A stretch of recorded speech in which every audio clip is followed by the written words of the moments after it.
నమ శివాయ.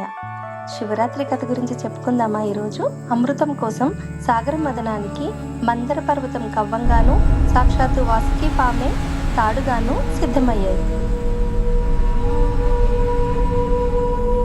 అలాగే దేవతలు దానవులు కూడా ఆ పాలకడలి నుంచి అమృతం కోసం సాగర మదనానికి సిద్ధమయ్యారు. దేవతలంతా వాసుకి తోక వైపు, రాక్షసులందరూ వాసుకి తల వైపు పట్టుకొని మందర పర్వతాన్ని చిలకడం మొదలుపెట్టారు. ఎన్నో ఆటుపోట్లు, చాలా అవాంతరాలు వచ్చాయి. చాలా భయంకరమైన తీవ్రమైన విషం బయటకు వచ్చింది.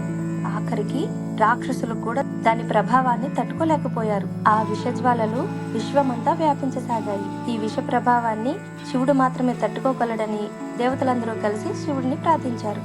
విశ్వాన్ని కాపాడడం కోసం పరమశివుడు ఆ హలాహలాన్ని తాగడానికి సిద్ధమయ్యాడు. పార్వతీదేవి పరమశివుని కాపాడడం కోసం శివుడి కంఠాన్ని దాటి ఆ విషయం లోపలికి వెళ్లకుండా శివుడి కంఠం దగ్గరే ఆ విషయాన్ని ఆపేసింది. పరమశివుడు ఆ విష ప్రభావాన్ని తట్టుకోలేక మూర్ఛిల్లాడు.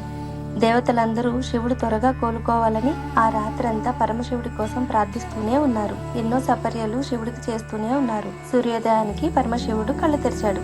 అందరూ సంతోషించారు. అప్పటి నుండి ప్రజలందరూ మహాశివరాత్రి జాగరణ, ఉపవాసం భక్తి శ్రద్ధలతో చేస్తున్నారు. అంతటి కష్టాన్ని దాటిన పరమశివుడు మనల్ని కూడా కష్టం నుంచి బయటపడేయాలని భక్తితో, నమ్మకంతో మనస్ఫూర్తిగా జాగరణ చేద్దాం. Please like, share and subscribe. ఓం నమ శివాయ.